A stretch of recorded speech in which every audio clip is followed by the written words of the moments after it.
Maria റോസയെ എല്ലാവർക്കും പരിചയം ഉണ്ടായിരിക്കും എന്ന് കരുതുന്നു. ഞാൻ വാസ്തവത്തിൽ ഈ അഭിമുഖ സംഭാഷണത്തിന് അത്ര പെർഫെക്റ്റായ ഒരാളല്ല. കാര്യം എൻ്റെ മേഖല സിനിമയാണ്, ഡോക്യുമെൻ്ററി സിനിമകളാണ്.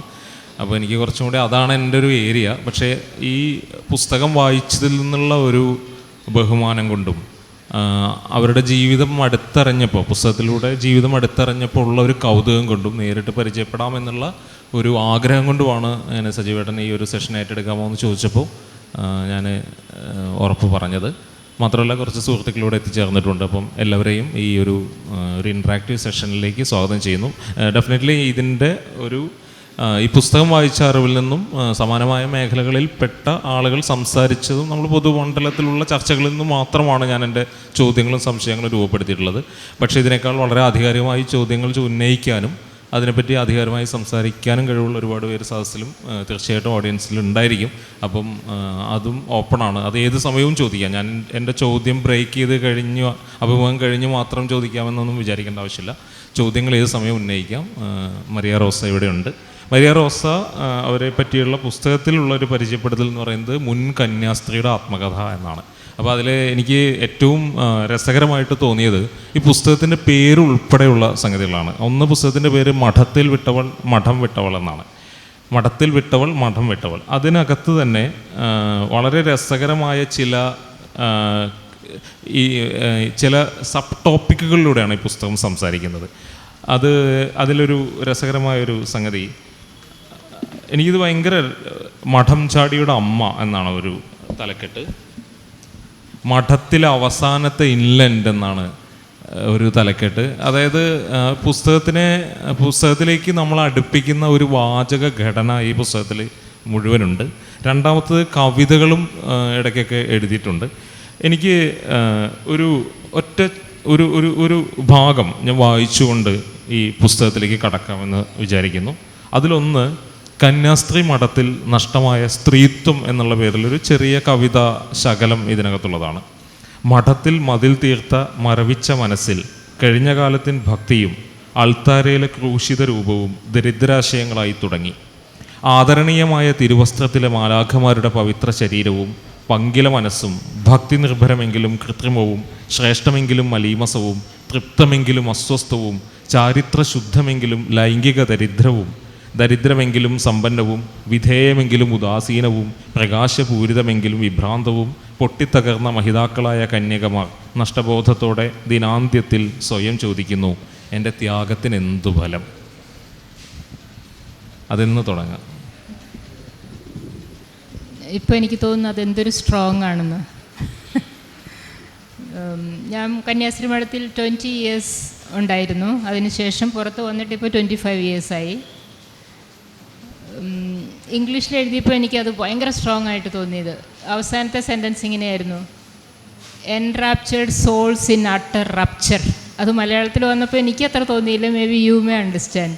വളരെ എൻറാപ്ചേർഡ് എന്ന് പറഞ്ഞാൽ വളരെ ഇങ്ങനെ അതിനുള്ളിൽ വളരെ ഒന്നും അറിയാതെ ധൂപക്കുറ്റിയും മെഴുകുതിരിയും കത്തിച്ച് ഇതാണ് എൻ്റെ ജീവിതം, ഇതാണ് ഏറ്റവും പരിപാവനം പറഞ്ഞ് കൊണ്ടു നടക്കുന്നവർ. അറ്റ് ദ സെയിം ടൈം അവർക്ക് അട്ടർ റപ്ചർ എന്ന് പറഞ്ഞാൽ പൊട്ടിത്തകർന്ന ഒരു അവസ്ഥയുണ്ടാകാം. അവസാനം നിമിഷം വേണമെങ്കിൽ ചോദിക്കുന്നവരുണ്ടെന്ന് എനിക്കറിയാം അതിനുള്ളിൽ, ഞാനിങ്ങനെ ജീവിച്ചിട്ട് എന്താണ് ഫലം? പക്ഷേ പുറത്ത് വരത്തുമില്ല. വന്നാൽ എൻ്റെ ഒരു ബന്ധു കന്യാസ്ത്രീയോട് ഞാൻ ചോദിച്ചു, പുറത്ത് വരുന്നോ, ഞാൻ സപ്പോർട്ട് ചെയ്യാം, എപ്പോൾ എനിക്ക് പറ്റും. അപ്പോൾ അവരെന്നോട് പറഞ്ഞത്, നിൻ്റെയൊക്കെ ഗതി കണ്ടാൽ ആരെങ്കിലും അതിന് തുനിയുമോ എന്നാണ്. ദാറ്റ്സ് മീൻസ് അവർക്കറിയാം പുറത്ത് വരുന്ന ഒരു മുൻ കന്യാസ്ത്രീയുടെ ഗതി കെട്ടതാണെന്ന്. അതുകൊണ്ടാണ് പലരും പുറത്തു വരാത്തത്. ഐ റിമെമ്പർ സിസ്റ്റർ ലൂസി തന്നെ ഒരു പ്രാവശ്യം ഒരു ആഴ്ചപ്പതിപ്പിൽ എഴുതിയിരുന്ന ഇങ്ങനെയായിരുന്നു, സമൂഹവും കുടുംബവും മതം ഒക്കെ അവർക്ക് സപ്പോർട്ട് ചെയ്യുവാണെങ്കിൽ അതിനുള്ളിൽ നിന്ന് പുറത്തു വരാൻ പലരും തയ്യാറാകുമെന്നാണ് അവരതിൽ പറഞ്ഞത്. പിന്നെ അതിനുള്ളിലായിരിക്കുമ്പോൾ ഞാനിപ്പോൾ പറഞ്ഞതുപോലെ എല്ലാവരുടെയും വിചാരം അത് ഒരു പരിപാവനമായ ലൈഫാണ്. ഞാൻ മടത്തി പോകുമ്പോൾ തന്നെ അങ്ങനെ ഒരു അട്രാക്ഷനും ഉണ്ടായിരുന്നു. അവരുടെ മാലാഖ പോലെയുള്ള ഉടുപ്പ്. 78 15-ാം വയസ്സിൽ മഠത്തിൽ പോകുമ്പോൾ ഇന്നത്തെ 15 വയസ്സുകാരിയുടെ അവയർനെസ് ഒന്നും ഇല്ല അന്ന്. അപ്പോൾ നമ്മൾ ആദ്യം കാണുന്നത് കാറ്റക്കിസം പഠിപ്പിക്കുന്ന സിസ്റ്റർ അല്ലെങ്കിൽ ഭൂ അലങ്കരിക്കുന്ന സിസ്റ്റർ. അപ്പോൾ എനിക്ക് ഈ വെള്ളയുടുപ്പിട്ട് മാലാഖ അല്ലെങ്കിൽ ദൈവവിളി എന്നുള്ളൊരു പരിവേഷം അവർ നമുക്ക് കാറ്റക്കിസം മുതലേ ചാർത്തി തരികയാണ്. അത് കണ്ട് എനാമോർഡായിട്ടാണ് അതിൽ ചെന്ന് ചാടുന്നത്, ഈയം പാറ്റകളെ പോലെ. പിന്നെ അതിൽ നിന്ന് വിടുതൽ വളരെ റെയറാണ്. എത്രയോ തൗസൻഡ്സ് ഓഫ് നൺസ് കേരളത്തിലുണ്ട്. മോസ്റ്റ്ലി കേരളയാണ് പ്രൊവൈഡ് ചെയ്യുന്ന നൺസ് ഇൻ ദ വേൾഡ്. അതിൽ എത്ര പേര് പുറത്ത് വരുന്നെന്ന് ചോദിച്ചാൽ 1000-1 പോലും ഉണ്ടാകില്ല. ബിക്കോസ് അത് ടഫാണ് പുറത്ത് വന്നാലുള്ള ലൈഫ്. ഐ ഹാവ് ഇതിൽ ഞാൻ വിവരിച്ചിട്ടുണ്ട്. ഇന്നും എൻ്റെ കുടുംബമോ സമൂഹമോ കത്തോലിക്ക സഭയോ ഒരു മുൻ കന്യാസ്ത്രീയോട് കാണിക്കുന്ന വിവേചനവും ഭയങ്കരമായ അന്യായങ്ങൾ, കുടുംബസ്വത്ത് തരാതെയും വീട്ടിൽ കയറ്റാതെയും. സോ ഒരു വുമണ് തിരിച്ചു വന്ന് എന്നോട് എൻ്റെ ഒരു ബ്രദറിൻലോ പറഞ്ഞത്, നീ 20 വർഷത്തിന് ശേഷം നിലാവ് കണ്ട കോഴിയെപ്പോലെ പുറത്ത് വന്നതെന്ന്. മീൻസ് നിലാവ് കണ്ട കോഴിയെപ്പോലെ ഇരിക്കും, ഒന്നും അറിയാതെ പുറത്ത് വരുമ്പോൾ. ഫസ്റ്റ് ഓഫ് ഓൾ ഇക്കണോമിക്കലി നമുക്കൊരു സപ്പോർട്ടും ഉണ്ടാകില്ല. സെക്കൻഡ്ലി എനിക്കൊരു എഡ്യൂക്കേഷൻ അവർ തന്നതുകൊണ്ട് ഞാനൊരു ടീച്ചറായിരുന്നു. എനിക്ക് ഒമാനിൽ പോയി പഠിപ്പിക്കാൻ പറ്റി. മോസ്റ്റ് നൺസ് ആ ഏജിലൊക്കെ, എൻ്റെക്കാളും ഏജുള്ളവരൊക്കെ അവർ 10ാം ക്ലാസ് പാസ്സാകുന്നതിന് മുമ്പേ മഠത്തിൽ ചേർന്നവരാണ്. സോ അവർ പുറത്ത് വന്നാൽ അവർക്ക് ഒരു ജീവിതമാർഗവും ഇല്ല. പുറത്ത് വരുമ്പോൾ കോൺവെൻറ്റിൽ നിന്ന് അവർക്ക് ഒരു കോമ്പൻസേഷൻ ഒന്നും കൊടുക്കാറില്ല. വീട്ടുകാർ ഓൾറെഡി ഇൻഹെറിറ്റൻസൊക്കെ ആരുടെയോ പേരിൽ, ബ്രദേഴ്സിൻ്റെ പേരിൽ എഴുതി വെച്ചിട്ടുണ്ടാവും. മടം ചാടി means you are just out. ഇതിൽ വളരെ രസകരമായ ഓർമ്മകളിൽ കൂടെയാണ് ഈ പുസ്തകം സഞ്ചരിക്കുന്നത്. അത് ഒരേ സമയം ഈ പുസ്തകത്തിൻ്റെ എനിക്ക് വലിയൊരു ഇതായിട്ട് തോന്നിയത്, ഇതതിൻ്റെ ഒരു സ്ത്രീ എന്നുള്ള രീതിയിൽ, അത് കന്യാസ്ത്രീ ആണോ, ഡെഫിനറ്റ്ലി കന്യാസ്ത്രീ എന്ന് പറയുന്നിടത്ത് ആ സ്ത്രീ എന്ന വാക്ക് ഉണ്ട്.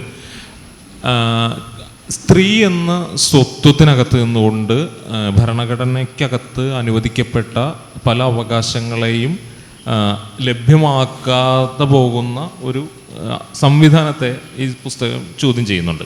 പക്ഷെ ആ ചോദ്യം ചെയ്യാനായിട്ട് ഈ പുസ്തകം കണ്ടെടുക്കുന്ന ടൂള് അത് സ്വാനുഭവങ്ങളുമാണ്. അതായത് വ്യക്തിപരമായത് സാമൂഹ്യപരവുമാണ് എന്ന ഒരു സംഗതിക്കകത്ത് ഈ പുസ്തകത്തിൻ്റെ പൊതു ഇത് നിൽക്കുന്നുണ്ടെന്ന് തോന്നുന്നു. ഇതിനകത്ത് രസകരമായി തോന്നിയ ഒന്ന് ഈ വീട്ടിലേക്കുള്ള കമ്മ്യൂണിക്കേഷൻസാണ്. ഇപ്പം പറഞ്ഞല്ലോ ചെറുപ്പത്തിൽ. അപ്പം ഇത് ഈ പുസ്തകം വായിച്ചവർക്കറിയാം, അല്ലെങ്കിൽ ഡെഫിനറ്റ്ലി വായിക്കുമ്പോൾ തീർച്ചയായിട്ടും ഉടക്കുന്ന ഒരു ഭാഗം എന്നത്, ചാച്ചൻ കൊണ്ടുവിടാൻ പോവുകയാണ്, ചെറിയ കുഞ്ഞാണ്, എല്ലാ സൗകര്യങ്ങളും ഉണ്ട്. അപ്പം വീട് വിട്ടു പോകുമ്പം അനിയന്മാരെ അവരെ പിരിയുന്നു. ഈ സങ്കടമെല്ലാം ഉള്ളിലുള്ളൊരു കുഞ്ഞാണ് ഈ മഠത്തിലേക്ക് പോകുന്നത്. തിരിച്ച് അതേ കുഞ്ഞ് വലുതാവുകയും കന്യാസ്ത്രീ എന്നൊരു പരിവേഷം കിട്ടുകയും എല്ലാം കഴിഞ്ഞ് തിരിച്ച് അത് വേണ്ടെന്ന് ഉപേക്ഷിച്ച് വീട്ടിലേക്ക് തിരിച്ചു വരുന്ന സമയത്ത് ഇതേ ലോകം തന്നെ മറ്റൊന്നായി മാറുന്നൊരു വളരെ ചെറിയ രീതിയിൽ അത് വിശദമായി പുസ്തകത്തിലുണ്ട്. അതിനകത്ത് കത്തുകളിലൂടെ കമ്മ്യൂണിക്കേറ്റ് ചെയ്യുന്ന ഒരു സംഗതി ഈ പുസ്തകം പറഞ്ഞു വയ്ക്കുന്നുണ്ട്.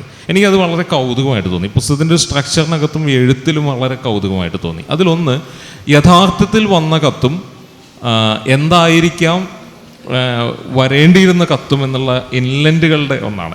അതായത് ഇതിനകത്ത് ഇങ്ങനെ എഴുതുന്നു, അമ്മച്ചി അനുജനെ കൊണ്ട് എൻ്റെ കത്തിന് മറുപടി അയച്ചു.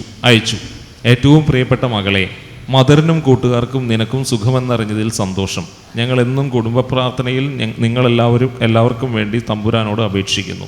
മാതാവിൻ്റെ പെരുന്നാളിന് നിനക്ക് വേണ്ടി നേർച്ചയിട്ട് പ്രത്യേകം പ്രാർത്ഥനകൾ നടത്തിയിട്ടുണ്ട്. മദറിനെ അനുസരിച്ചും നന്നായി പഠിച്ചും കൂട്ടുകാരോട് സഹകരിച്ചും മുൻപോട്ട് പോകണം. നിനക്ക് ലഭിച്ച ദൈവവിളിയിൽ ഉറച്ചു നിൽക്കണം. ഇവിടെ എല്ലാവരും സുഖമായിരിക്കുന്നു. ആരുടെയും കാര്യമോർത്ത് നീ വിഷമിക്കേണ്ട. എല്ലാം ഒടേ തമ്പുരാൻ നടത്തിത്തരും. ദൈവം എല്ലാവരെയും സമൃദ്ധമായി അനുഗ്രഹിക്കട്ടെ. ഇതിൻ്റെ വൈകാരികത ഇതെഴുതുമ്പോൾ, അല്ലെങ്കിൽ ഈ വൈകാരികത യഥാർത്ഥത്തിൽ അനുഭവിച്ചത് എങ്ങനെയായിരുന്നു? ഇദ്ദേഹം ഇപ്പോൾ വായിച്ചത് ഞാൻ മഠത്തിലേക്ക് എഴുതാൻ ആഗ്രഹിച്ച ഒരു കത്തിൻ്റെ മറുപടി എനിക്ക് കിട്ടിയിരുന്നെങ്കിൽ അമ്മച്ചി എഴുതുന്നതാണ്. അപ്പോൾ ഞാൻ എഴുതാൻ ആഗ്രഹിച്ച കത്ത് അതിന് മുമ്പ് കൊടുത്തിരിക്കുന്നത്, ഏറ്റവും സ്നേഹനിധിയായ ചാച്ച, അമ്മച്ചി, സഹോദരങ്ങളെ എന്ന് പറഞ്ഞ്.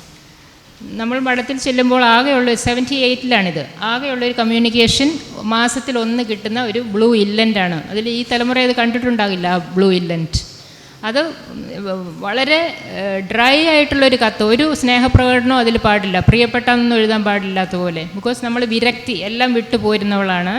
സോ വെരി ഡ്രൈ ആയിട്ടുള്ളൊരു കത്ത് എഴുതും ഞങ്ങൾ, ആരെയും തൊടാതെ. കാരണം വീട്ടോർമ്മ എന്നൊക്കെ പറഞ്ഞാൽ ചിലപ്പോൾ നമ്മളെ പിരിച്ചു വിടുമോ എന്നുള്ള പേടിയുണ്ട്.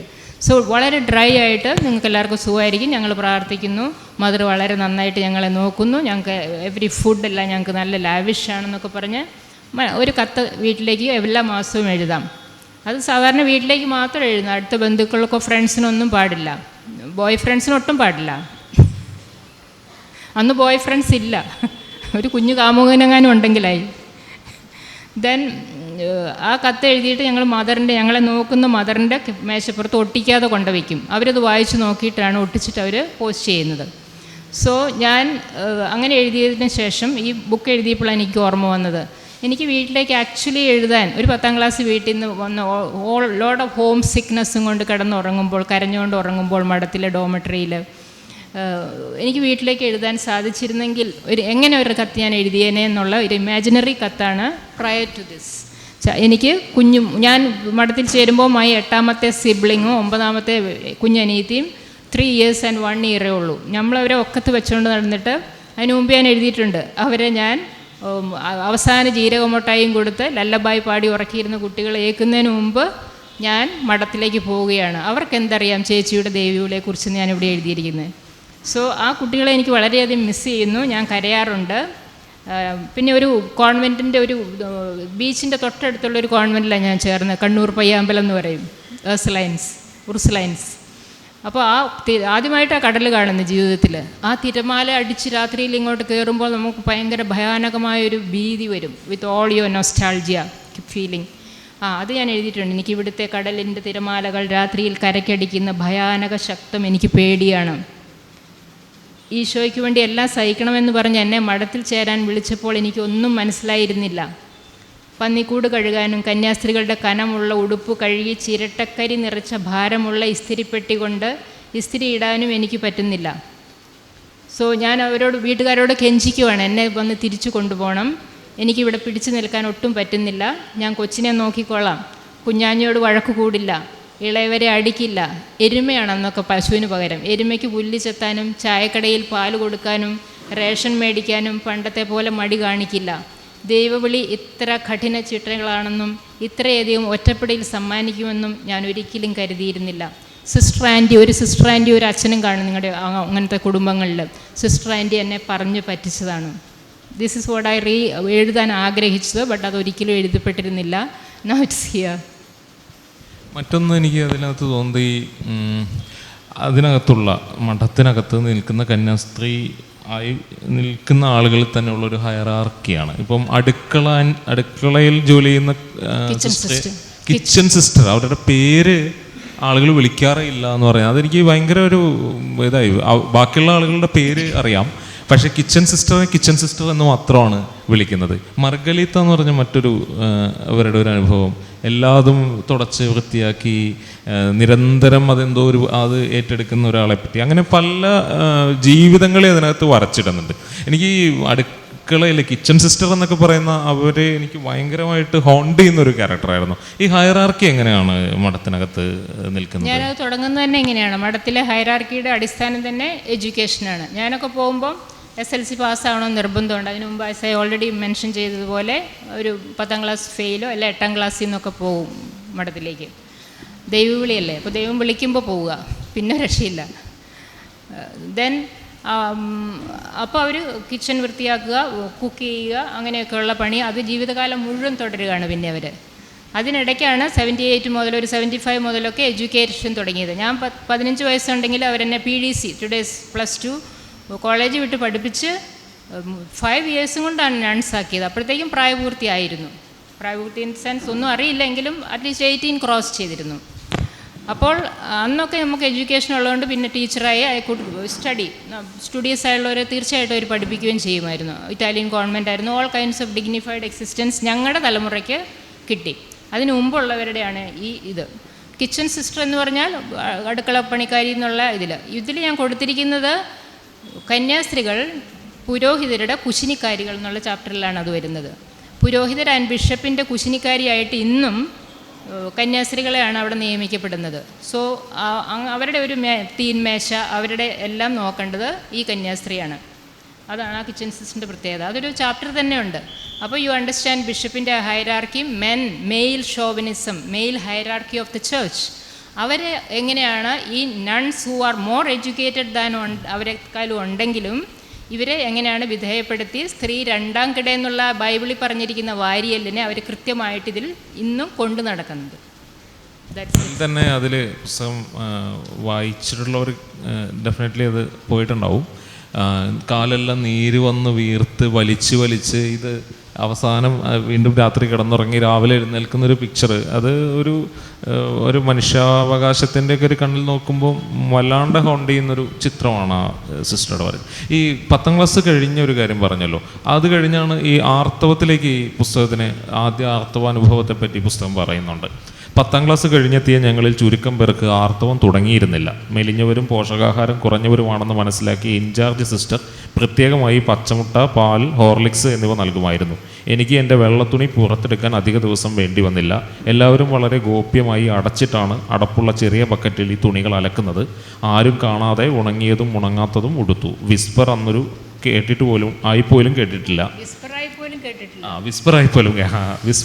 വിസ്പറായി പോലും കേട്ടിട്ടില്ല. വയറുവേദനയുള്ളവരും ഇല്ലാത്തവരും അത് ക്രൂശിതനായ യേശുവിനു വേണ്ടി സഹിച്ചുകൊണ്ട് സാധാരണ പോലെ കന്യാസ്ത്രീകളുടെ വസ്ത്രങ്ങൾ അലക്കി ഇസ്തിരിയിടണം, അടുക്കള ജോലികൾ ചെയ്യണം, അൾത്തറയിൽ പൂക്കൾ അലങ്കരിക്കുവാനും കുർബാനയ്ക്ക് മുട്ടുകുത്തുവാനും വിലക്ക് ഉണ്ടായിരുന്നു. വയറുവേദനയുള്ളവരും ഇല്ലാത്തവരും അത് ക്രൂശിതനായ യേശുവിനു വേണ്ടി സഹിച്ചുകൊണ്ട് സാധാരണ പോലെ കന്യാസ്ത്രീകളുടെ വസ്ത്രങ്ങൾ അലക്കി ഇസ്തിരിയിടണം, അടുക്കള ജോലികൾ ചെയ്യണം, അൾത്താരയിൽ പൂക്കൾ അലങ്കരിക്കുവാനും കുർബാനയ്ക്ക് മുട്ടുകുത്തുവാനും വിലക്ക് ഉണ്ടായിരുന്നുവെങ്കിൽ രക്ഷപ്പെടാമായിരുന്നുവെന്ന് ചിന്തിച്ചുപോയി. വെള്ളവസ്ത്രം മലിനമാകാതെ എത്ര ശ്രദ്ധിക്കണം. അതിന് ചുവട്ടിൽ കുറച്ചുകൂടെ കഴിഞ്ഞ ഒരു കവിത വരുന്നുണ്ട്. കന്യകാ ഉദരമേ നീണമൊഴുകും നിൻ മണവാളനായി ഇടതടവില്ലാതെ നീ നീണം പൊഴിക്ക, നിന്റെ നിത്യകന്യകാത്വത്തിൽ ഏക അളവുകോൽ എന്നോണം എന്നുകൂടി എഴുതിയിട്ടാണ് ആ ഒരു ഭാഗത്തെ അവസാനിക്കുന്നത്. ഇതിനകത്ത് പറഞ്ഞ ഒരു കാര്യം എനിക്ക് വളരെ ഒരു സെൻറ്റൻസ് വളരെ സ്ട്രൈക്കിംഗ് ആയത്, ഇതിനൊക്കെ വിലക്ക് ഉണ്ടായിരുന്നെങ്കിൽ നന്നായിരുന്നേനെ എന്ന് ചിന്തി. ഒരേ സമയം ആർത്തവത്തിൻ്റെ പേരിൽ വിലക്ക് ഏർപ്പെടുത്തുന്ന ഒരു മതസമൂഹങ്ങളിൽ നമ്മൾ കാണുന്നുണ്ട്. വിലക്കുണ്ടായിരുന്നെങ്കിൽ, അതായത് അത്തരം കാര്യങ്ങൾ ചെയ്യുന്നതിനകത്ത് വിലക്കില്ലാതെ വിലക്കുണ്ടായിരുന്നെങ്കിൽ എന്ന് ചിന്തിക്കുന്ന എന്തെങ്കിലും ഒരു റിലീഫ് ആ പേരിലെങ്കിലും. ഇത് ഭയങ്കര ഐ മീൻ കോൺട്രഡിക്ടറി എന്ന് ഞാൻ പറയുന്നില്ല, പക്ഷേ ഇത് രണ്ട് കാഴ്ചയും രണ്ട് അനുഭവമാകുന്ന ഒരു വൈവിധ്യം ആ വരികളിലുണ്ട്. അതൊന്ന് വിശദീകരിക്കും. ഇന്ന് നമ്മൾ കുട്ടികൾക്ക് ടു ഏർലി മെൻസ്ട്രേഷൻ ആണെന്ന് പറയും 5ാം ക്ലാസ് ആകുമ്പോഴത്തേക്കും. ഞങ്ങളുടെ കാലത്ത് ഒരു 15-16 വയസ്സാണ് നോർമൽ മെനാർക്കെ ടൈം. ഭക്ഷണക്കുറവുണ്ടായിരുന്നു, വീട്ടിൽ പോഷകക്കുറവുണ്ടായിരുന്നു. ഭക്ഷണം കഴിച്ച് എനിക്ക് ഐ വാസ് ഓൾമോസ്റ്റ് 16 ആയിരുന്നു. അപ്പം മഠത്തിലേക്ക് പോകുമ്പോൾ എൻ്റെ ചേച്ചി ചോദിച്ചു, നിനക്കിതെല്ലാം അറിയാമോ, എന്താണെന്ന് അറിയാമോ ഈ തുണിയുടെ അർത്ഥം? ഐസട്ട് എനിക്ക് ആയില്ലെങ്കിലും അത് പണ്ടേ അറിയാമെന്ന്, 8ാം ക്ലാസ് മുതലേ അറിയാം ഞങ്ങൾക്ക്. കാരണം ഞാൻ കണ്ടതാണ്. ഞങ്ങളൊക്കെ മുട്ടുപാവാടയിട്ട് മുന്നിലിരിക്കുന്ന ബെഞ്ചേഴ്സ്, പുറകിലിരിക്കുന്ന കുറച്ചുകൂടെ വണ്ണം തടിയൊക്കെ ഉള്ളവർക്ക് ഇതായിട്ടുണ്ട്, മെൻസസ് ഓൾറെഡി ആയിട്ടുണ്ട്. അപ്പോൾ ഒരു പ്രാവശ്യം തങ്കമ്മ എന്ന് പറയുന്ന ഒരു ഞങ്ങളുടെ ക്ലാസ്സിലെ പെൺകുട്ടിക്ക് ഇതായി. അവൾക്കിതറിയില്ലായിരുന്നു. അവൾ ഇരുന്ന ബെഞ്ചിൽ ബ്ലഡ്. അപ്പോൾ എല്ലാവരും അവളെ ബെഞ്ചേൽ തങ്കമ്മ എന്ന് വിളിച്ചു തുടങ്ങി, ഞങ്ങൾ ചെറിയ പെൺകുട്ടികൾ സഹിതം. കാരണം ഞങ്ങൾ അവളെ കളിയാക്കുകയാണ്. അവൾ 8ാം ക്ലാസ്സിൽ പഠിപ്പ് മുടക്കി നിർത്തി എന്ന് ഞാനിതിൽ എഴുതിയിട്ടുണ്ട്. ദെൻ എനിക്ക് മെൻസസ് ആയത് കോൺവെൻറ്റിൽ ചെന്നതിന് ശേഷമാണ്. യൂഷ്വലി മെൻസസ് ആകുമ്പോൾ ഇപ്പോഴൊക്കെ വീട്ടിൽ കുട്ടികൾക്ക് കിട്ടുന്ന പരിചരണവും തീണ്ടാരി എന്ത് തെരണ്ട് കല്യാണം അതൊക്കെ ആഘോഷിക്കുകയും അല്ലെങ്കിൽ ഒരു നോർമലൈസ് ചെയ്തിട്ടുള്ളൊരു സൊസൈറ്റിയാണ് ഇന്ന്. സോ മഠത്തിൽ ഇതൊക്കെ എന്ന് പറഞ്ഞാൽ കന്യാസ്ത്രീ മഠത്തിലാണ് you are suppose to suffer ചെയ്യേണ്ട. ക്രിസ്തുവിൻ്റെ മണവാട്ടിയാണ്, ക്രൂശിതൻ്റെ. സോ ഒരു പെയിൻ പോലും റിവീൽ ചെയ്യാൻ പാടില്ല. വയറുവേദന ഉണ്ടെങ്കിൽ യു കനോട്ട് റിവീൽ ചെയ്യാൻ പാടില്ല. അവിടെ സഹിച്ച് എല്ലാം ചെയ്തോളുക. അതാണ് ആ വിലക്കുണ്ടായിരുന്നെങ്കിലെങ്കിലും. ഇപ്പോൾ അമ്പലത്തിൽ കയറാൻ വിലക്കുള്ളതുപോലെ പള്ളിയിൽ കയറാൻ വിലക്കില്ല. സോ അതുണ്ടായിരുന്നെങ്കിൽ എന്ന് ആശിക്കുന്നത് മേ ബി ഇന്ന് എനിക്ക് ഇത്ര അറിവുള്ളത് കൊണ്ട്. അന്ന് അത് കർത്താവിന് വേണ്ടി അങ്ങ് സഹിക്കുവാണ്. അതുകൊണ്ടാണ് അങ്ങനെ എഴുതിയിരിക്കുന്നത്. ഞാൻ കന്യകയാണ്. ഇത് ഈ എവറി മന്ത്ലി പീരിയഡ് ഈസ് കന്യാത്തിൻ്റെ ഒരു സൈനാണ്. You are not pregnant, you are not fertile. അത് തന്നെ. മറ്റൊന്ന് ഈ പ്രണയ പുസ്തകങ്ങൾ വായിക്കുന്നതാണ്. അത് ഒളിച്ചു വായിച്ച പുസ്തകങ്ങളെ പറ്റി ഈ ഇത്തരം സ്ത്രീ അനുഭവങ്ങളുടെ മറ്റൊരു ചിത്രം ആണ്. ഞാനൊരു കന്യാസ്ത്രീ സംസാരിക്കുന്ന, അല്ലെങ്കിൽ ഈ മറ്റേ അറിയാതെ വാക്ക് സിനിമ എന്ന് വന്നു പോയിട്ടിരിക്കണം. ഈ പുസ്തകത്തിൻ്റെ ഈ പേര് മഠത്തിൽ എന്നൊക്കെയുള്ള അതിനപ്പുറത്തേക്ക് മുൻ കന്യാസ്ത്രീയുടെ ആത്മകഥ എന്നുള്ള ഒരു കോട്ടനകത്ത് നിൽക്കുന്നതിനേക്കാളും അതിൽ ഉള്ളിൽ നിന്നുകൊണ്ട് സംസാരിക്കുന്ന ഒരു സ്ത്രീ എന്നുള്ള സ്ത്രീ സ്വത്വത്തിനകത്തുനിന്നാണ് ഞാൻ കൂടുതൽ ഇതിനെ വായിക്കാൻ നോക്കിയത്. അപ്പം അതിനകത്ത് ഒരു രസകരമായ മറ്റൊരു ചിത്രമുള്ളത് ആനി വീലിൻ്റെ the girl from the sea എന്ന പുസ്തകം ഒളിച്ചു വായിക്കുന്ന അതാണ്. അതായത് കന്യാസ്ത്രീ മഠത്തിലെ കന്യാസ്ത്രീകളായിട്ടുള്ളവർ പല പ്രണയ പുസ്തകങ്ങൾ എടുത്ത് കൊണ്ടുപോയി മടക്കി ആരും കാണാതെ വായിക്കുകയും അതെന്തോ അത് ഒരു സ്ത്രീ അനുഭവങ്ങളിൽ നിന്നാണ് ആ പുസ്തകം സംസാരിക്കുന്നത്. എങ്ങനെയായിരുന്നു അത്തരം കാര്യങ്ങളൊക്കെ? ഇത് വരുന്ന ചാപ്റ്റർ കർത്താവിൻ്റെ മണവാട്ടികൾ എന്നുള്ള ചാപ്റ്ററിലാണ് വരുന്നത്. സോ കർത്താവിൻ്റെ മണവാട്ടിയായ ഒരു സ്ത്രീ, അതിലൊരു ചാപ്റ്റർ ഇങ്ങനെയും കൂടെ ഉണ്ട്, സ്ത്രീയായ കന്യാസ്ത്രീ, കന്യാസ്ത്രീയായ സ്ത്രീ. സോ ഫസ്റ്റ് ആൻഡ് ഫോർമോസ്റ്റ് അവളൊരു സ്ത്രീയാണ്. കന്യാസ്ത്രീ പരിവേഷം ചാർത്തി കൊടുക്കുകയാണ്. ഇന്ന് ഞാൻ ആ കന്യാസ്ത്രീ എന്നുള്ള വാക്ക് പോലും അവർക്ക് ചേരുന്നുണ്ടോ എന്നുള്ള ക്വസ്റ്റ്യൻ ഞാൻ ഉന്നയിക്കുകയാണ്. അവർ 3 വ്രതം എടുക്കുന്നുണ്ട്. അന്ന് അനുസരണ സ്ത്രീ എന്നോ ദാരിദ്ര്യ സ്ത്രീ എന്നോ എന്ത് വേണം വിളിക്കാമല്ലോ. വൈ ദേ ആർ കോൾഡ് കന്യാസ്ത്രീ in Malayalam? In English none എന്ന് പറഞ്ഞാൽ ചൈൽഡ് നേഴ്സിനെ അർത്ഥമുള്ളൂ. നന്നോ, നാനി, അതൊക്കെയാണ് ഇതിൻ്റെ അർത്ഥം. ദെൻ ഈ പ്രണയം ഞാൻ ഇംഗ്ലീഷിൽ എഴുതിയത് nuns and mills and boons എന്നാണ്. മിൽസ് ആൻഡ് ബൂൺസ് എന്ന് പറയുന്ന ലവ് സീരീസ് ഞാൻ ആദ്യമായിട്ട് വായിക്കുന്നത് എൻ്റെ ടീച്ചർ, സ്കൂളിലെ ഒരു ടീച്ചർ എന്നോട് പറഞ്ഞു, നീ ജസ്റ്റ് 22-year-old നൺ, ഇങ്ങനെ നടക്കേണ്ടവളല്ല, നല്ല പ്രേമിച്ച് നടക്കേണ്ട ഒരു കന്യാസ്ത്രീയല്ലേ, പുറത്ത് പോകാമെന്നൊക്കെ പറഞ്ഞ് നമ്മളെന്നെ എൻറ്റൈസ് ചെയ്തുകൊണ്ടിരിക്കുന്നു നമ്മുടെ സ്റ്റാഫൊക്കെ, ബോത്ത് മെയിൽ ആൻഡ് ഫീമെയിൽ. അവർക്ക് നമ്മളോടൊരു കമ്പാഷൻ, ഒരു എമ്പതി തോന്നും. ഇത് നിങ്ങൾ എന്തിനാണ് ഇതിനകത്ത് ജീവിതം മുടിക്കുന്നതെന്ന്. ഐ വാസ് ഇൻ ഉത്തർപ്രദേശ് കന്യാസ്ത്രീ ആയതിനു ശേഷം. ദെൻ അവരാണ് എനിക്ക് ഈ ലവ് സീരീസ്, ഞാൻ അന്നൊരു ഇംഗ്ലീഷ് ടീച്ചറാണ്, ഒരു 25 ഒക്കെ ആയിട്ടുണ്ട്. ഈ ലവ് സീരീസ് എൻ്റെ ടെക്സ്റ്റ് ബുക്കിൻ്റെ അടിയിൽ വെച്ചിട്ട് പറഞ്ഞു, girl from the see and many other romantic novels ഒക്കെ ഉണ്ടായിരുന്നു. അതിൽ എല്ലാ പേരും അതിൽ കൊടുത്തിട്ടില്ല. ഇത് കട്ട് ഷോട്ട് ചെയ്തൊരു ചാപ്റ്ററും കൂടെയാണ്. വായിക്കാൻ തന്നു. ഞാനത് വായിച്ച് ഹൗ മൈ സെക്ഷൽ ഏർജസ് ഉണർന്നെന്ന് ഞാൻ അഡ്മിറ്റ് ചെയ്തിരിക്കുന്ന അതിലും മൈ മാത്രമല്ല, ഒരു സീനിയർ മെഡിക്കൽ ഡോക്ടർ സിസ്റ്റർ പോയി ഇത് കൊണ്ടുപോയി വായിക്കുകയും തിരിച്ചു കൊണ്ടിരുന്ന വഴിക്ക് അവർക്ക് ആക്സിഡൻറ്റ് പറ്റി. All that I have written here book വായിക്കാമല്ലോ. Now we make it short. So എന്നെ സംബന്ധിച്ചിടത്തോളം ആ വായനയായിരുന്നു. ഫസ്റ്റ് ടൈമാണ് ഒരു റൊമാൻറ്റിക് നോവൽ വായിക്കുന്നത്. BA പഠിക്കുന്നതൊക്കെ മാക്ബത്ത് ഷേക്സ്പിയറിൻ്റെ ഒക്കെ ആയിരിക്കും. ഇതൊക്കെ വായിക്കാൻ വിലക്കാണ്. ദാറ്റ് ഈസ് എഗെയിൻസ്റ്റ് യുവർ കന്യാവ്രതം. ഇത് ഒളിച്ചും പാത്തും വായിച്ചാൽ വായിക്കുന്നതിൻ്റെ ത്രില്ലും ഉണ്ട്. ഇത് ഗാർഡൻ്റെ പുറത്തേക്ക് ഒഴുകിയെന്നൊക്കെ പറഞ്ഞ് എഴുതുകയും ചെയ്യാം. At the same time there is A controversial tension inside. ഞാൻ കന്യകയാണ്, അത് പറഞ്ഞു കുമ്പസാരിക്കണം. സോ ഇങ്ങനെയുള്ള ബാഡ് തോട്ട്സ് അല്ല ചീത്ത തോട്ട്സ് ഉണ്ടായി എന്നും പറഞ്ഞ് ഇതേ എൻറ്റൈസ് ചെയ്യുന്ന പ്രീസ്റ്റിൻ്റെ മുമ്പിൽ, അയാളായിരിക്കും നമ്മളെ എൻറ്റൈസ് ചെയ്യുന്നത്, ടെംപ്റ്റ് ചെയ്യുന്നത്. അയാളുടെ മുമ്പിൽ ഒരു കന്യാസ്ത്രീ മുട്ടുകുത്തി അഡ്മിറ്റ് ചെയ്യുകയാണ്, സാറ്റർഡേ എനിക്ക് സെക്ഷൽ തോട്ട്സ് ഉണ്ടായി, ബാഡ് തോട്ട്സ്, എൻ്റെ ചാസ്റ്റിറ്റിക്ക് എഗെയിൻസ്റ്റ് ആയിട്ടുള്ള തോട്ട്സ് ഉണ്ടായി എന്ന് അഡ്മിറ്റ് ചെയ്യുകയാണ്. That was too humiliating. അത് ഇന്ന് അതിൻ്റെ വ്യാപ്തി എനിക്ക് മനസ്സിലാകുന്നത്. ടുഡേ ഐ ഡോണ്ട് ഗോ, കൺഫെഷന് പോകാറില്ല, പള്ളിയിൽ പോകാറില്ല. കൺഫസ് ചെയ്യേണ്ടതല്ല മൈ പേഴ്സൺ, യുനോ. അത് ഒരു മനുഷ്യത്വഹീനവും സ്ത്രീ വിരുദ്ധവുമാണ്. അപ്പോൾ അത് ഞാനതിൽ എഴുതിയിരിക്കുന്നത് ഇങ്ങനെയാണ്, അന്ന് ബ്ലാക്ക് മെയിലിംഗ് ഇൻ ദ കുമ്പസാരക്കൂട് ഇത്രയധികം പ്രവലൻ്റ് അല്ലാത്തതുകൊണ്ട് ഞാൻ രക്ഷപ്പെട്ടു എന്ന്. പുസ്തകം തീർച്ചയായിട്ടും ആ അർത്ഥത്തിൽ വളരെ ആഴമുള്ളൊരു ഒരു വായന ആവശ്യപ്പെടുന്നുണ്ട്. ഇത് തന്നെ ഈ പ്രണയാനുഭവങ്ങളിൽ നിന്ന് പുസ്തകം പിന്നീട് കന്യാസ്ത്രീകൾക്ക് ജീവിതം നൽകുന്നവർ എന്നൊരു ഇതുണ്ട്. അത് കന്യാസ്ത്രീ മഠത്തിൽ പല ജോലികൾക്കായി എത്തുന്ന ആളുകൾ ഉൾപ്പെടെയുള്ളവരോടുണ്ടാകുന്ന പ്രണയം അങ്ങനെയൊക്കെയാണ്. അപ്പോൾ മനുഷ്യപരമായ വ്യക്തി എന്നുള്ള രീതിയിലും സ്ത്രീ എന്നുള്ള രീതിയിലും പുരുഷൻ എന്ന രീതിയിലും ഉണ്ടാവുന്ന സ്വാഭാവികമായ ജൈവിക പ്രക്രിയയുടെ ഭാഗമായി ഉണ്ടാവുന്ന സെക്ഷലായിട്ടും പ്രണയപരമായിട്ടും ഒക്കെ ഉണ്ടാവുന്ന വൈകാരികതകളെ പല രീതിയിൽ ഒതുക്കി നിർത്തുകയും ഒടുക്കം അത് നിന്നും പുറത്ത് കിടക്കുക. ഇതിനിടയ്ക്ക് പേര് മാറ്റി എഴുതി എന്നൊക്കെ പറഞ്ഞിട്ട് പുറത്തു പോയ ഒരു കന്യാസ്ത്രീയുടെ അനുഭവം എഴുതുന്നുണ്ട്. അതിനകത്ത് എനിക്ക് വളരെ സ്ട്രൈക്കിംഗ് ആയി ഫീൽ ചെയ്തൊരു വാചകം, ഈശോ ആശാരിയായിരുന്നെങ്കിലും കന്യാസ്ത്രീ ആശാരിക്കൊപ്പം ഒളിച്ചോടി എന്ന് കേൾക്കുമ്പോൾ കത്തനാർക്കൊപ്പം എന്നത്ര ഗ്ലാമർ ലഭിക്കില്ല എങ്കിലും ചില കന്യാസ്ത്രീകൾ ആശാരി, ഡ്രൈവർ, ഇലക്ട്രീഷ്യൻ, ഗ്യാസ്മാൻ, ലൈൻമാൻ എന്നിങ്ങനെയുള്ളവരുടെ കൂടെ ഇറങ്ങിപ്പോകുന്ന ചരിത്രം മിക്ക സന്യാസി സഭകളിലും ഉണ്ടാകാതിരിക്കില്ല. അതെനിക്ക് ഭയങ്കര ഒരു ഈശോ ആശാരിയായിരുന്നെങ്കിലും എന്നൊരു വാക്കുകൂടെ ചേർത്ത് ആ എഴുതുന്നതിനകത്ത് വലിയൊരു ഇതുണ്ട്. മാത്രമല്ല ഈ ഭാഷയിൽ ചിലയിടത്തെങ്കിലും ഒരു ഹോണ്ടിങ് ആണെങ്കിലും മറ്റു രീതിയിലൊരു അനുഭവത്തെ തന്നെ ഹ്യൂമറിൻ്റെ ഒരു ഭാഷയിൽ സമീപിക്കാനുള്ള അനുഭവം ഒരുപക്ഷെ കടന്നുപോയ അനുഭവം വളരെ തീവ്രമായിരിക്കുമ്പോൾ തന്നെയും ആ അനുഭവത്തെ പകർത്തി എഴുതുമ്പോൾ അതിനകത്ത് ചില രീതിയിലെങ്കിലും ഒരു എന്താ പറയുന്നത്, ഞാൻ ബ്ലാക്ക് ഹ്യൂമർ എന്ന വാക്ക് ഉപയോഗിക്കുന്നില്ല, കാരണം ബ്ലാക്ക് ഹ്യൂമർ എന്നത് എനിക്ക് ഒരു മറ്റ് അതൊരു പൊളിറ്റിക്കലി അത് അത്ര യോജിക്കുന്ന ഒന്നല്ല എന്ന് വിശ്വസിക്കുന്നതുകൊണ്ട്. പക്ഷെ മറ്റൊരു തരത്തിൽ ഒരു ഹോണ്ടിങ് ആയിട്ടുള്ള ഒരു സറ്റയറിക്കൽ ഒരു ലാംഗ്വേജ് ഈ പുസ്തകം മൊത്തത്തിൽ എടുക്കുന്നുണ്ട്. എന്തായിരുന്നു അങ്ങനെ ഒരു വാചകം എഴുതുമ്പോൾ ഉള്ളിൽ തോന്നിയത്? അതായത് കത്തനാരക്കൊപ്പം ഒളിച്ചോടി എന്ന അത്ര ഗ്ലാമർ ലഭിക്കില്ല, രണ്ടും ഒളിച്ചോട്ടമാണല്ലോ.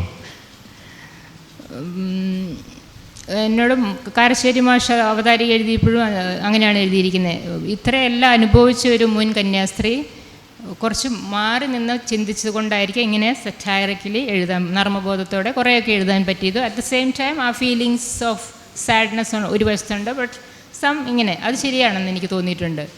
ഡിസ്റ്റൻസ് യുവർ സെൽഫ് എഴുതാൻ പറ്റുള്ളൂ ഇത്, കാരണം അത്ര ഇൻവോൾവാണ് നമ്മളിത് എഴുതുമ്പോൾ. ഇത് വളരെ പെയിൻഫുള്ളും കൂടെയാണ്. സോ ചിലപ്പോൾ അത് ബ്രേക്ക് ഇട്ടിട്ട് പോയിട്ട് വേറെ എവിടെയെങ്കിലും ഒരു യാത്ര പോയിട്ട് വന്നിട്ടൊക്കെ ആയിരിക്കും പിന്നെ തുടങ്ങി വെക്കുന്നതൊക്കെ. സോ അതിൽ ഞാൻ ഇന്നലെ അവിടെ റിലീസിൻ്റെ സമയത്ത് പറയുക, ഇത് ഓരോ സ്ത്രീയും ഇത് ആത്മകഥ എഴുതുമ്പോൾ അത് വീണ്ടും വീണ്ടും ജീവിച്ച് തീർത്തുകൊണ്ടാണ് എഴുതുന്നതെന്ന്. ഈവൻ മെൻ അങ്ങനെ ആയിരിക്കും. ആത്മകഥ is not easy as fiction. ഇപ്പോൾ എനിക്ക് മനസ്സിലായി. നെക്സ്റ്റ് ടൈം ഫിക്ഷനേ എഴുതുന്നുള്ളൂ. ദെൻ ഈ ഒളിച്ചോട്ടങ്ങളുടെ ഒരു കഥയും അതുണ്ട്.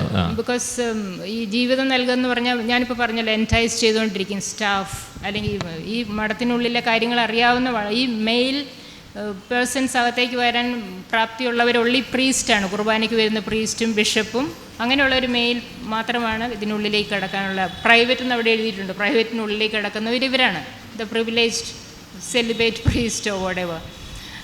മറ്റുള്ളവരെന്ന് പറഞ്ഞാൽ ഞാൻ ഈ മെൻഷൻ ചെയ്ത അവർ വർക്കിൻ്റെ ഭാഗമായിട്ട് വരുന്നവരാണ്. സോ അവർ ഈ കിച്ചൺ സിസ്റ്ററിനെയും ഈ മെയിൻ്റനൻസ് സിസ്റ്റേഴ്സിനെയും ഒക്കെ കണ്ടും പരിചയിച്ചും എന്നിട്ട് ഈ സിസ്റ്റർ അവരെ അഡ്വൈസ് ചെയ്യാൻ നിൽക്കും, നീ കൂടി മാറ്റണം, നീ പുകവലി നിർത്തണം എന്നൊക്കെ പറഞ്ഞ് അഡ്വൈസ് ചെയ്ത് അവസാനം ലൈൻ ആവും എന്ന് പറയുമല്ലോ. So that's what. പിന്നെ കത്തനാർ മീൻസ് അറിയാമായിരിക്കുമല്ലോ, പ്രീസ്റ്റിൻ്റെ കൂടെ ഒളിച്ചുവിടുക means there is a glamour in it. അയാൾക്ക് എഡ്യൂക്കേഷനുണ്ട്. ഒരു അച്ഛന്മാർ ഞാൻ പോന്നപ്പോഴേ എൻ്റെ വീട്ടുകാരോ അല്ലെങ്കിൽ ബന്ധുക്കളെ പറഞ്ഞത് ഇങ്ങനെയാണ്, പൂനെ പഠിച്ചപ്പോൾ കൂടെ ഉണ്ടായിരുന്ന അച്ഛൻ്റെ കൂടെ ഒളിച്ചോടിയതായിരിക്കാം. ദെൻ ഐ സെഡ് അങ്ങനെയാണ് എനിക്ക് ജീവിതം കുറേ കൂടെ എളുപ്പമായേനെ. നമ്മൾ രണ്ടും കൂടെ കോൺട്രിബ്യൂട്ട് ചെയ്തൊക്കെ എങ്ങനെയും ജീവിച്ചു പോയേനെ. തന്നെ പോന്നാ പറ്റിപ്പോയത്. സോ അച്ഛൻ എന്ന് പറഞ്ഞാൽ he has education and means and ചിലപ്പോൾ വീട്ടിൽ ഇൻഹെറിറ്റൻസോ അല്ലെ പുറത്ത് പോയി ഇവർക്ക് സ്പോൺസർഷിപ്പൊക്കെ ഉണ്ട്. ആ മണി ആൻഡ് എസ്റ്റേറ്റൊക്കെ ഉള്ള പ്രീസ്റ്റ് ഉണ്ട് ആൻഡ് എക്സ് പ്രീസ്റ്റ് ഉണ്ട്. So they are well to do. ഒരു കന്യാസ്ത്രീയാണ് വിത്ത് നത്തിങ് കം ഔട്ട് ചെയ്യുന്നത്. അവർക്ക് കോൺവെൻറ്റിനുള്ളിൽ no money in hand. So ലൂസിയൊക്കെ പറഞ്ഞതുപോലെ ഒരു സോപ്പും ഡ്രസ്സൊക്കെ മദർ തരുന്ന ആ റേഷനാണ്.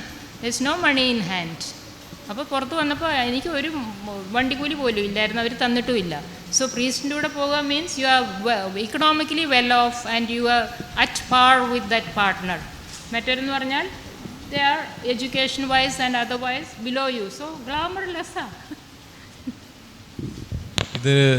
ഇത് പറഞ്ഞപ്പോഴാണ് ഞാൻ പെട്ടെന്ന് ഓർക്കുന്ന ഒരു നോവല്, ഞാൻ കുറേ കാലമായിട്ടൊരു ആഗ്രഹം കൂടി കൊണ്ട് നടക്കുന്ന ഒന്നാണത്. സാറ ടീച്ചറുടെ ഉതപ്പ് എന്നുള്ള ഒരു ഫിലിം മേക്കർ എന്നുള്ള രീതിയിൽ എന്തെങ്കിലുമൊക്കെ ഒരു സിനിമ എന്നുള്ള രീതിയിൽ മാറ്റിയെടുക്കണം എന്നൊക്കെ ആഗ്രഹിക്കുന്ന ഒരു നോവലിലൊന്നാണത്. പക്ഷേ തീർച്ചയായിട്ടും അതിൻ്റെ പണത്തിൻ്റെയും ലഭ്യതക്കുറവും അത്തരം സബ്ജക്റ്റുകൾ കണ്ടെത്തിയാൽ തന്നെ ആളുകളെ അതിലേക്ക് കൊണ്ടുവരാനുള്ള പല പ്രശ്നങ്ങളുമൊക്കെയാണ് അത് ഒരു സിനിമയായി മാറാതിരിക്കുന്നത്. കുറേ കാലമായിട്ട് എൻ്റെ മേശയിൽ ഉറങ്ങുന്ന ഞാൻ എഴുതിയൊരു തിരക്കഥ എഴുതി വെച്ചിട്ടുണ്ട് ഇതുമായിട്ട് ബന്ധപ്പെട്ട്. അതിനകത്ത് ഈ പ്രീസ്റ്റ് ഒരു കന്യാസ്ത്രീയും തമ്മിലുള്ളൊരു പ്രണയബന്ധവും ഒക്കെയാണ് സംഭവിക്കുന്നത്. തീർച്ചയായിട്ടും സാറ ടീച്ചർ എഴുതിയ ആ നോവലിലൂടെ പോകുമ്പോഴും ഇതേ സംഭവം അതിനകത്ത് ഈ കന്യാസ്ത്രീ അനുഭവിക്കുന്നുണ്ട്. അതായത് തിരിച്ചു വരികയാണ് മഠത്തിൽ നിന്ന് തിരിച്ചെത്തിയതിന് ശേഷം സ്വത്ത് ഒന്നും ഇല്ലാതെയാണ് തിരിച്ചെത്തുന്നത്. ഈ പുസ്തകത്തിലും ഒമാനിലേക്ക് ടീച്ചറായി പോകുന്ന അനുഭവം എഴുതുന്നുണ്ട്. അതായത് മഠത്തിൽ നിന്ന് വരുന്നു, 10 പൈസ കയ്യിലില്ല, മഠത്തിൽ നിന്ന് കടം മേടിക്കുന്നുണ്ട്. ഈ കടം വീട്ടാനായിട്ടാണ് ഒമാനിൽ പോകുന്നത്. അത് വളരെ ഒരു എനിക്ക് വേറൊരു രീതിയിൽ, അതായത് ഈ പുറത്തിറങ്ങുന്നു എന്നിട്ടൊരു 10,000 രൂപ കടം മേടിക്കുന്നു, 10,000 15,000 അങ്ങനെ എന്തോ ഒരു തുക കടം മേടിക്കുന്നുണ്ട്. മഠത്തിൽ നിന്ന് ആരോ സഹായിക്കുന്നുണ്ട്, ഒരു ബന്ധു എന്തോ പണം കൊടുക്കുന്നുണ്ട്. ഇതെല്ലാം വെച്ച് ഒമാനിലേക്ക് യാത്ര ചെയ്യുന്നു. അപ്പോൾ ഒമാനിൽ മറ്റുള്ള ആളുകളെല്ലാം കൂടെ ജോലി ചെയ്യുന്നവരെല്ലാം മറ്റ് ശമ്പളം കിട്ടുമ്പോൾ മറ്റ് കാര്യങ്ങളൊക്കെ വാങ്ങിക്കുന്ന സമയത്ത് മാറ്റിവെക്കുകയാണ്. അത് കഴിഞ്ഞ് തിരിച്ചു പോരുമ്പോൾ ഇതെങ്ങനെ വീട്ടും എന്നൊക്കെ. അപ്പോൾ ഇതൊരു എങ്ങനെയാണ് ഈ തിരിച്ചു വരുമ്പം ഒന്നും കിട്ടില്ല. അപ്പം ഇത് മാത്രമല്ല, ഈ പുസ്തകം തന്നെ കുറേ, അത് ഞാൻ അവസാനം എത്താമെന്ന് വിചാരിച്ചാണ്, പുസ്തകത്തിൽ തന്നെ ചില കാര്യങ്ങൾ മുന്നോട്ട് വയ്ക്കുന്നുണ്ട്. അതൊരു ടെക്സ്റ്റ് പോലെ എഴുതിയിട്ടുണ്ട്, എന്തൊക്കെ ആവശ്യങ്ങൾ അതും കൂടെയാണല്ലോ. ഇത് ആത്മകഥ എന്നുള്ളതിനപ്പുറത്തേക്ക് ഈ പുസ്തകം മറ്റൊരു രീതിയിൽ കോൺട്രിബ്യൂട്ട് ചെയ്യുന്നത് വെറുതെ അനുഭവക്കുറിപ്പുകൾ പറഞ്ഞെഴുതുന്നതിനപ്പുറം അവസാനത്തേക്ക് എത്തുമ്പോൾ എന്താണ് ഇതിൻ്റെ സൊല്യൂഷൻ, എന്താണ് ഇതിലേക്ക് വേണ്ടത് എന്നുള്ളതിലേക്കുള്ളൊരു ലീഡിങ് ആയിട്ടുള്ള ചില ചാപ്റ്റേഴ്സും കൂടെ അത് വയ്ക്കുന്നുണ്ട്. എന്തായിരുന്നു ഈ പുറത്തിറങ്ങി വന്നപ്പം ഉണ്ടായ ഒരു സാമ്പത്തിക പ്രയാസം, മറ്റൊരു തൊഴിൽ കണ്ടെത്തുന്നതിനുള്ള ബുദ്ധിമുട്ട്, അതിനെ കവർ ചെയ്തത്, അത് മറ്റുള്ളവർക്കും കോൺഫിഡൻസ് കൊടുക്കുമായിരിക്കും. ഞാൻ 20 ഇയേഴ്സ് അതിനുള്ളിൽ ജീവിച്ചപ്പോൾ ഹാഡ് എഡ്യൂക്കേഷൻ തന്നിരുന്നു അവർ തന്നെ, അവരുടെ ഇതിലാണ് പഠിപ്പിക്കുന്നതൊക്കെ. Had graduation with BEd, English ടീച്ചറായിരുന്നു. ആൻഡ് പൂനെയിൽ ഈ പ്രീസ്റ്റ് ആകാൻ പഠിക്കുന്നവരോട് കൂടെ 5 years of theology and philosophy പഠിപ്പിക്കാൻ എന്നെ വിട്ടിരുന്നു. എക്സ്ട്രാ ഫോർ സം മെമ്പേഴ്സ് അങ്ങനെ ചോയ്സ് ചെയ്ത് വിടുന്നത്. So I had education. അങ്ങനെ നോക്കുമ്പോൾ അതാണ് കോൺവെൻറ്റിൽ നിന്ന് പോന്നപ്പോൾ അവരെന്നെ ബ്ലെയിം ചെയ്തത്. ഞങ്ങൾ നിനക്ക് തിന്നാൻ തന്നു, ട്രീറ്റ്മെൻറ്റ് തന്നു, പഠിപ്പിച്ചു, ദെൻ ഞങ്ങളെ പറ്റിച്ചിട്ട് പോകുകയെന്ന്. ദെൻ ഐ റോട്ട് ഇതിനകത്ത് റിപ്ലൈ എഴുതിയിരിക്കുന്നത് 20 years ഞാനും കോൺട്രിബ്യൂട്ട് ചെയ്തു, അതിൻ്റെ സിവിയറൻസ് പേ ഒന്നും ഇല്ലാതെയാണ് ഞങ്ങളെ മടക്കി അയക്കുന്നത് ഒരാളിങ്ങനെ തീരുമാനമെടുക്കുമ്പോൾ. And canon law of the ചേർച്ചിൻ്റെ ലോസ് ഉണ്ട്, കാത്തലിക് ചേർച്ചിൻ്റെ, ഫ്രം റോം ആൻഡ് വാറ്റിക്കൻ. അതിലെഴുതിയിരിക്കുന്നത് ഒരു ബെനവലൻസ് കാണിക്കണം ലീവ് ചെയ്യുന്ന മെമ്പറോട്, പക്ഷേ ഒന്നും കൊടുക്കാനുള്ള ബാധ്യതയില്ല. അങ്ങനെയാണ്. അതുകൊണ്ടാണ് ഞങ്ങൾ പറയുന്നത് കാനൻ ലോ അമെൻഡ്മെൻറ്റ് ചെയ്യട്ടെ, കൊടുക്കാനുള്ള ബാധ്യത ഉണ്ടാകണം. ഹ്യൂമൻ റൈറ്റ്സ്, വിമൻസ് റൈറ്റ്സ് ഒക്കെ. അങ്ങനെ തിരിച്ചു പോരുമ്പോൾ ഒരു മണി ഇല്ലാതെയാണ് നമ്മൾ തിരിച്ചു പോരുന്നത്. അപ്പോൾ ഞാൻ ലക്കിലി ഒരു ന്യൂസ് പേപ്പർ കണ്ട ഇത് വെച്ചിട്ടാണ് ഒമാൻ മിനിസ്ട്രി ഓഫ് എഡ്യൂക്കേഷനിൽ ഇംഗ്ലീഷ് ടീച്ചറിനെ വേണമെന്ന് പറഞ്ഞ് സെലക്റ്റഡ് ആയി പോകുന്നത്. സോ ആ ഏജൻറ്റ് ഞങ്ങളോട് ചോദിക്കുന്നത് 25,000 ആണ് ഇൻ 2001. ആ 25,000 I had no 25 rupees even. അപ്പോൾ അത് എവിടെ നിന്ന് ഉണ്ടാക്കും എന്നുള്ളതായിരുന്നു എൻ്റെ ഇൻ്റർവ്യൂ പാസ്സായ എൻ്റെ ഒരു ടെൻഷൻ. അന്ന് വീട്ടിൽ 2 years ആയിട്ട് എന്നെ വീട്ടിൽ കയറ്റാത്തൊരു സാഹചര്യമാണ്. My parents were alive. ഇപ്പോൾ father is no more, mother ഉണ്ട്, ആൻഡ് 8 siblings ഉണ്ട്. അവർക്ക് അന്ന് സാധിക്കും, പക്ഷേ ഒരു എക്സ്-നണ്ണിന് യാതൊരു ബാധ്യതയില്ല കൊടുക്കണമെന്നുള്ള ആ ബോധം അവർക്കില്ല. സോ ഞാൻ ആ ഒരു ബന്ധുവിനോട് ചോദിക്കാൻ എനിക്ക് കുറച്ച് കിട്ടി, വേറെ ആരോടും ചോദിക്കാനില്ല. നോ സ്വർണം ഓർ എനിത്തിങ് ഒന്നും മോഗ് ചെയ്യാനൊന്നും. ദെൻ ഈ കന്യാസ്ത്രീകളുടെ ഇടയിൽ ഐ ഹാഡ് ഗുഡ് റിലേഷൻഷിപ്പ്. അല്ല അവരെ ദേഷിച്ചു, അവരെന്നെ ദേഷ്യപ്പെട്ട് വിട്ടതല്ല. It was my decision. ഞാൻ ഡിസ്പെൻസേഷൻ റോമിൽ നിന്ന് വാങ്ങിപ്പോകുന്ന വ്യക്തിയാണ്. അവർക്കും അതൊരു ഷോക്കായിരുന്നു, ഇങ്ങനെ ഒരു വ്യക്തി ലീവ് ചെയ്യുക എന്ന് പറഞ്ഞാൽ. സോ നല്ല റിലേഷൻഷിപ്പ് ഇന്നും ഉണ്ട് അങ്ങനെയുള്ളവരുടെ ഇടയിൽ. വി ഹാവ് ക്ലോസ് ഫ്രണ്ട്ഷിപ്പ് ഉള്ളവരും കമ്മ്യൂണിക്കേറ്റ് ചെയ്യുന്നവർ, ഈ ബുക്ക് കണ്ടിട്ട് വിളിച്ചവരൊക്കെ ഉണ്ട്. I said keep reading. So അപ്പോൾ ആ പൈസയ്ക്ക് വേണ്ടി ഐ തോട്ട് എന്നാൽ മദർ സുപ്പീരിയറിനോട് ചോദിക്കാം, എനിക്ക് അവർ സർട്ടിഫിക്കറ്റ്, എൻ്റെ certificate was in Kanpur university, അതൊന്ന് റിട്രീവ് ചെയ്ത് കിട്ടണം. ആൻഡ് എനിക്ക് കുറച്ച് പൈസ വേണം. So can you lend it. കാരണം പോരുമ്പോൾ നമുക്കത് വേണമെന്നുള്ളതൊന്നും ഡിമാൻഡ് ചെയ്തിട്ടുമില്ല. ഇപ്പോൾ അങ്ങനെ കൊടുക്കുന്നുണ്ട്, കുറേ പേരെങ്കിലും വാങ്ങിയെടുക്കുന്നുണ്ട്. അങ്ങനെയാണ് ഒമാനിലേക്ക് ഞാൻ ചോദിച്ചപ്പോൾ അവർ എനിക്ക് 10,000 rupees കടമായി തന്നു. അപ്പോൾ ഞാൻ എഴുതിയിരിക്കുന്നത് അറ്റ്ലീസ്റ്റ് ഒരു 20 years നിന്ന വ്യക്തിക്ക് ഇത് നീ എടുത്തോ എന്ന് പറഞ്ഞില്ല അവർ. They ask me to return it. അപ്പോൾ ഞാൻ ഫസ്റ്റ് സാലറിയിൽ നിന്ന് ഒമാനിൽ നിന്ന് അത് റിട്ടേൺ ചെയ്യുന്നതിനെ കുറിച്ചാണ് പറഞ്ഞത്.